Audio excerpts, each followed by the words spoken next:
I ran into this last week. Here's what fixed it for me. Transferring funds between PayPal and Stripe isn't as straightforward as it seems, but with the right steps, it can be done smoothly.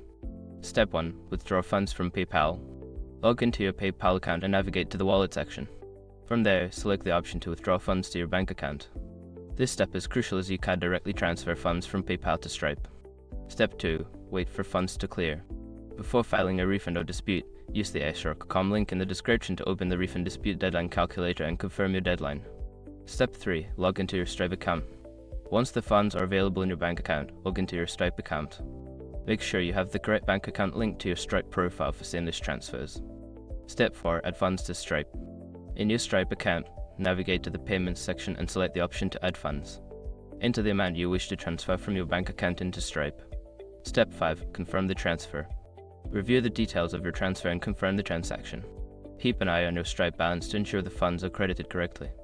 Sometimes, it may take a little while for the funds to reflect in your Stripe account. If you follow these steps, you should be able to transfer your funds without any hiccups. If you encounter any issues, don't hesitate to reach out to customer support for either platform. Happy transferring!